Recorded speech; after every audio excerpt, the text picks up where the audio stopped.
우리 다 함께 기도하심으로 8월 4일 월요일 새벽 기도회를 시작하겠습니다. 기도하겠습니다. 거룩하고 은혜가 풍성하신 하나님 아버지 감사합니다. 오늘도 저희의 하루의 첫 시간을 구별하여 하나님의 말씀과 또 기도로 이 하루를 열게 하심에 감사를 드립니다. 하나님, 오늘 주시는 은혜를 사모하는 저희들 되길 원합니다. 하나님의 은혜가 아니면 살 수 없다라는 이 믿음의 고백을 가지고 주님께 나아가오니 이 시간 예배하는 모두를 성령의 기름 부으심으로 충만케 하여 주시옵소서.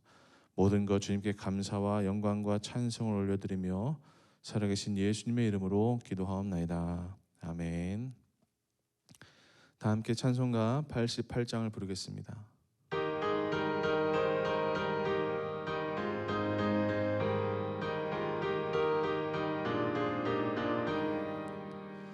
내 진정 사모하는 친구가 되시는 구주 예수님은 아름다워라.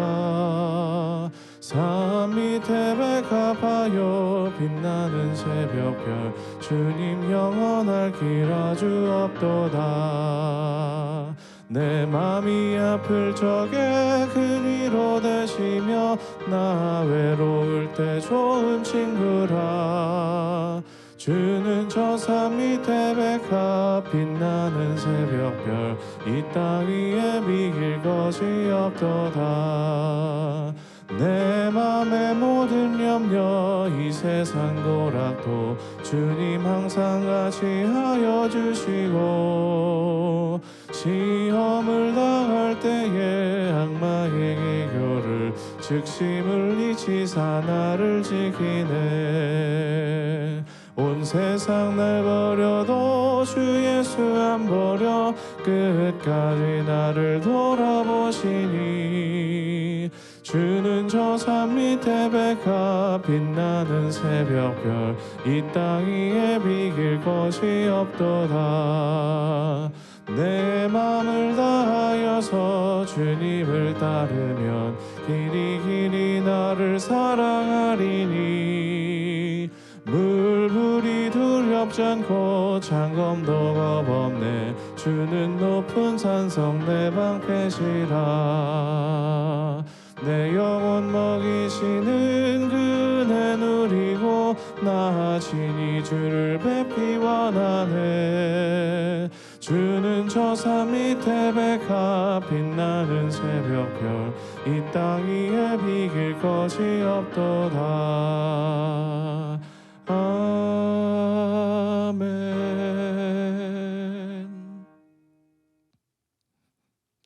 오늘 우리에게 주시는 하나님의 말씀은 구약성경 민수기 5장 6절에서 8절까지의 말씀입니다.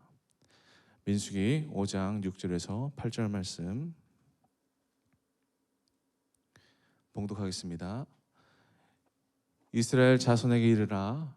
남자나 여자나 사람들이 범하는 죄를 범하여 여호와께 거역함으로 죄를 지으면 그 지은 죄를 자복하고 그 죄값을 온전히 갚되 5분의 1을 더하여 그가 죄를 지었던 그 사람에게 돌려줄 것이요, 만일 죄값을 받을 만한 친척이 없으면 그 죄값을 여호와께 드려 제사장에게로 돌릴 것이니 그는 그를 위하여 속죄할 속죄의 순양과 함께 돌릴 것이니라. 아멘.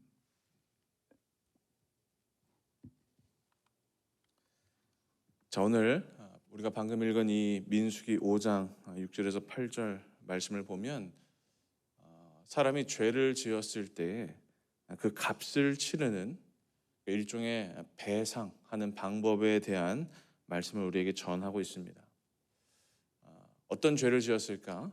우리가 다 알 수는 없지만 대략 추측을 해보면 사람을 상대로 횡령을 하거나 아니면 사기를 쳤을 때 그 죄를 이제 적절하게 보상하는 방법을 성경이 우리에게 전해주고 있다는 거예요. 자, 먼저는 그 죄값을 치르기 위해서 하나님께 회개를 해야 됩니다. 그리고 그 다음에 부당하게 취한 것들을 상대에게, 피해자에게 돌려주라라고 이야기를 하는데요.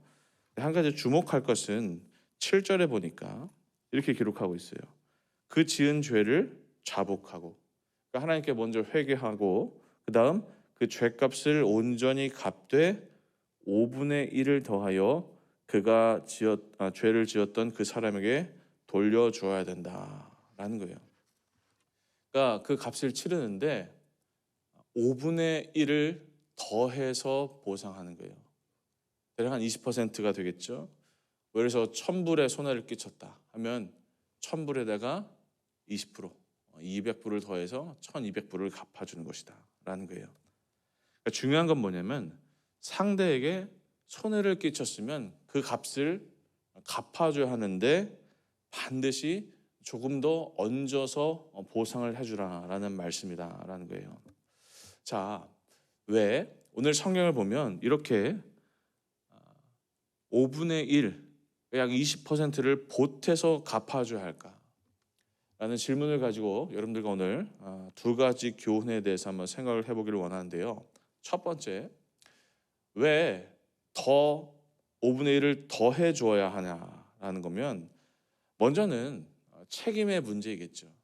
그러니까 사람과 사람 사이에 깨어진 관계를 진정으로 회복시키고 본인이 지었던 이 실수를 책임감 있게 회복시키겠다라는 이런 책임을 강조하기 위해서 5분의 1을 더한다라는 거예요. 공동체를 이루어가는데 가장 중요한 것이 관계 그리고 신뢰 또 정직이죠. 이것이 깨어져 버리는 순간 공동체는 힘을 잃어버리고 말죠. 여러분, 우리가 신앙생활을 하다 보면은 쉽게 빠지는 오류가 있는데 그게 뭐냐면 우리가 하나님으로부터 구원의 은혜를 값없이 거저 받잖아요. 그러다 보니까 내가 져야 할 책임, 나의 의무에 대해서는 소홀히 하고 내가 받아야 될 것, 내가 값없이 받은 이 은혜를 당연한 나의 권리로 생각하는 거예요. 그러니까 우리가 구원을 은혜로 받다 보니까 거저 값없이 받다 보니까 그것이 너무나 당연해지고 또 그것을 나의 권리라고 주장하면서 반대로 내가 지어야 될 짐, 내가 지어야 될 책임에 대해서는 소홀히 하게 되는 거죠. 우리의 삶을 한번 돌아봤으면 좋겠습니다. 여러분, 사탄 마귀는요 늘 우리에게 권리를 주장하게 만듭니다. 내 것이다. 나는 이런 권위가 있다라는 거죠. 그런데 이런 권리의 주장의 끝은 결국엔 갈등과 분쟁만 남습니다. 마귀가 함정을 파놓고 늘 우리를 무너뜨린다라는 거예요. 여러분, 성경에서 온유하다라는 말은요, 물론 성품의 이 의미를 내포하는 단어이기도 하지만 또 이것이 조금 더 발전적으로 해석을 하면 나의 권리를 내려놓는다라는 의미로도 해석을 할 수 있어요. 그러니까 온유하다라는 것은요, 내가 가진 권리, 나의 권위보다 내가 져야 될 책임을 더 무겁게 여기는 거예요. 구약 성경으로 거슬러 올라가 보면요, 여러분 모세 시절에 아론과 미리암이 이스라엘의 최고의 지도자, 영적인 리더였던 모세의 권위에 도전하는 상황을 소개해주고 있습니다. 모세가 그때 최고의 지도자로서 자신의 권위에 도전하는 이들을 향해서 자신의 권리를 주장할 수 있었겠죠. 감히 네가 누군데 나에게 이렇게 하느냐, 나는 지도자다, 나는 리더다 할 수 있었지만 그렇게 하지 않았다라는 거예요. 오히려 자기가 져야 될 책임을 무겁게 여기면서 오히려 자기를 도전했던 또 비난했던 사람들을 위해서 중보했던 것이 모세의 모습이었어요. 하나님께서는 이것을 온유함이라고 정의하십니다. 민수기 12장 3절에 이 사람 모세는 온유함이 지면의 모든 사람보다 더하더라. 그러니까 내가 주장할 수 있는 권리와 내 권위보다 오히려 자기가 짊어져야 될 책임과 의무를 더 무겁게 생각했던 모세는요, 결국엔 하나님의 귀한 을견으로 쓰임받고 믿음의 사람으로 지금도 우리가 평가하고 있는 것입니다. 이와 비슷한 예가 또 있습니다. 여러분, 시간을 좀 더 뒤로 거슬러 뒤로 지나가 보면 이스라엘의 대표적인 두 개의 지파가 있죠. 남쪽에는 유다 지파가 있고 북쪽은 에브라임 지파가 있습니다. 가장 영향력이 컸던 두 개의 지파입니다. 이 두 지파의 차이점과 이 두 지파를 가르는 핵심은 뭐냐면 바로 책임감이에요. 책임을 지는 거예요. 성경에 이런 이야기가 있어요, 여러분. 유다 지파는요, 책임을 지는 지파였고요. 에브라임은 책임을 회피하는 지파였어요. 사사시대에요, 누군가 어떤 지파가 어려움을 당했을 때 에브라임 지파가 뒷짐을 지고 모르는 척했어요. 그러다가 그 전쟁에 어렵게 승리하고 난 다음에 뒤늦게 나타나서 왜 나는 빼놨느냐고 막 항의를 하면서 자기가 가져야 될 전리품을 주장하기 시작하죠. 뒤에서는 가만히 있다가 이제 조금 자기의 권리를 주장할 수 있을 때 나타나서 막 말을 하기 시작하는 거예요. 성경이요, 이 에브라임 지파를 향해서 뭐라고 기록하느냐. 시편 78편 9절에 에브라임 자손은 무기를 갖추며 활을 가졌으나 전쟁의 날에 물러갔도다. 가진 건 있는데 막상 책임을 져야 되는 그 전쟁의 날에는 뒤로 물러서 있었다라는 거죠. 반면에 유다 지파는 어땠습니까? 어떤 일을 하든 먼저 책임을 다하는 모습을 보여줬어요. 베냐민이 요셉의 어떤 그런 계략이라고 표현할까요? 요셉의 그런 꾀임에 베냐민이 잡혔죠. 막내 아들이. 그러자 다른 형제들이 어떻게 했어요? 막 어떻게 할 바를 알지 못했을 때 가장 먼저 책임을 지려고 했던 지파가 누구예요? 유다 지파예요. 유다가 뭐라고 얘기합니까? 내가 대신 인질이 되겠다라고 하잖아요. 창세기 44장의 말씀이죠. 이렇게 책임지는 자리에 있으니까 어떤 역사가 임합니까?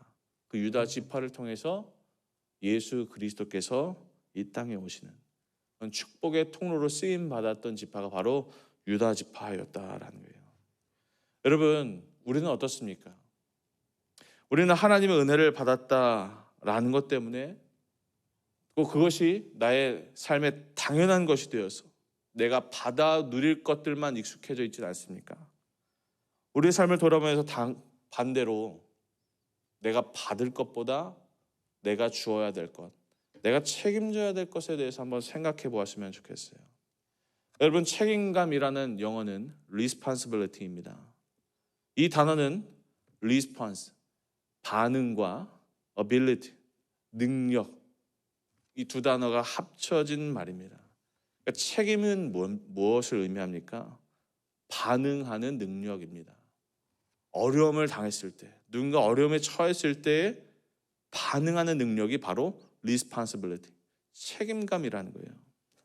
반면에 무책임은 뭐예요? 어려울 때는 외면하다가 잘 될 때, 뭔가 얻을 것이 있을 때 숟가락만 얻는 태도를 말한다라는 거예요.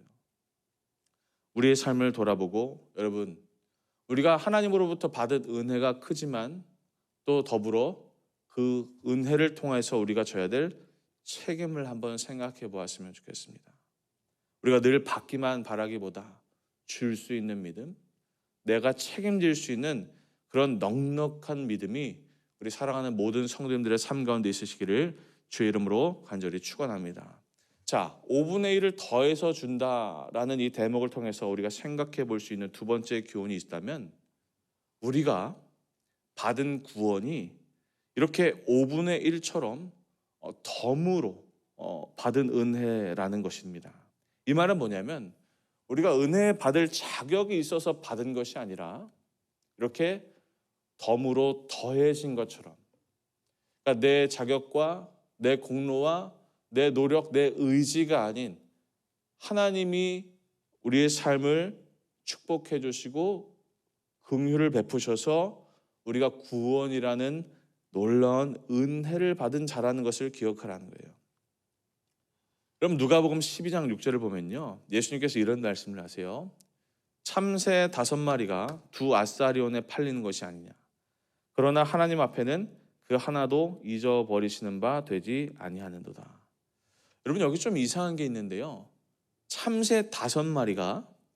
두 아사리온에 팔린다라고 합니다. 그러면 한 아사리온에는 참새가 몇 마리인 건가요? 2.5마리가 되는 거죠. 여러분 좀 이상하지 않습니까? 실제로 보면 여러분 원래 한 아사리온, 1아사리온에 참새 2마리를 살 수 있는 가격이라고 해요. 그럼 지금 두 아사리온이라고 했으니까 원래 참새를 4마리 살 수 있는 거죠. 그런데 오늘 5마리를 살 수 있게 해준대요. 이건 뭘까요? 4마리 샀으니까 한 마리를 덤으로 주는 것이 5번째 참새예요. 덤으로 주는 참새는 아마도 상품의 가치가 좀 떨어졌을 것입니다. 조금 어딘가 부족하고 또 어딘가 좀 상품 가치로나 판매하기로는 부적합한 그런 존재가 5번째였을 거예요. 약하고 부족함, 그리고 아무도 돌보지 않는 그런 존재였겠죠. 그런데 오늘 예수님의 말씀에 의하면 그 5번째 참새까지도 하나님이 돌보신대요. 하나도 잊어버리시지 아니하고 하나님이 그 5번째도 책임져 주신다라는 거예요. 여러분, 우리가 사실은 그 5번째 참새 아닙니까? 어디 하나 잘난 것 없고 어디 하나 내세울 것 없는 그런 부족한 존재인데 하나님이 우리를 불쌍히 여기셔서 우리에게 은혜를 주셔서 하나님의 자녀, 하나님의 소유 삼아 주신 것 아닙니까? 여러분, 우리가 그렇게 덤으로 은혜를 받았습니다. 하나님의 긍휼로 은혜를 받았다라는 거예요. 이제 우리가 해야 할 일이 뭘까요? 거저 받았으니 거저 줄 수 있는 믿음으로 나아가야 되는 거죠. 5분의 1을 더해 줄 수 있는 믿음으로 나아가야 된다라는 거예요. 여러분, 오늘 말씀을 정리해 보겠습니다. 오늘은 2가지였습니다. 첫 번째, 먼저 우리가 받는 것보다 이제 우리가 주어야 될 이제 책임에 대해서 깊이 생각해 보는 오늘 하루가 되었으면 좋겠어요. 그리고 더 나아가 우리가 이 5분의 1의 은혜를 먼저 받은 자로서 더욱더 우리 삶의 5분의 1을 또 흘려보낼 수 있는 그런 믿음이 있기를 원합니다. 너무나 인색하게 또 너무나 뭔가 딱 잘라지는 그런 냉정한 사회를 살아가는 것이 오늘 우리가 살아가는 세상입니다. 여러분, 그러나 우리 크리스천에게는 그런 넉넉한 여유가 있어야 될 줄로 믿습니다. 오늘 5분의 1을 더해서 보상하는 이 구절을 통해서 그저 어떤 숫자의 어떤 그런 개념으로 이해하지 마시고 우리가 받은 은혜가 무엇이고 또 우리가 흘려보내야 할 은혜가 무엇인지 묵상해보며 오늘 주신 삶의 자리에서 하나님의 사랑을 여러분들의 삶과 또 가정과 주변과 또 이웃에게 흘려보낼 수 있는 그런 복된 삶을 사는 우리 모든 성도님들 되시기를 주의 이름으로 간절히 축원합니다. 주신 말씀 기억하며 잠시 기도하도록 하겠습니다. 하나님 아버지 감사합니다. 오늘 저희에게 귀한 하나님의 은혜를 다시 한번 묵상하게 하심에 감사합니다.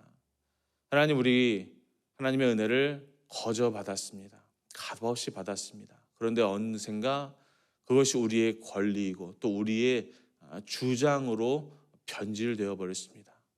하나님, 우리가 받은 것을 또 흘려보낼 수 있고 누군가에게 나눠줄 수 있는 그런 믿음이 있기를 원합니다. 또 나에게 맡겨진 일들을 책임감 있게 다할 수 있는 그런 거룩과 성실이 우리 가운데 있기를 원합니다. 하나님, 우리의 삶에 넉넉한 마음과 여유를 허락하여 주시고 또 마주하는 모든 일들 가운데서 하나님 주신 사랑을 그 무한하심을 흘려보낼 수 있는 복된 통로의 삶을 살아가는 오늘 우리의 삶이 되도록 주님 인도하여 주시옵소서. 이제는 우리 주 예수 그리스도의 은혜와 하나님 아버지의 크신 사랑과 성령님의 감화 감동 역사하심이 오늘 주신 말씀 기억하며 오늘 이 하루도 믿음으로 살아가기로 결단하는 당신의 모든 백성들 머리 위에 이제로부터 영원토록 함께하여 주시옵기를 간절히 축원하옵나이다. 아멘.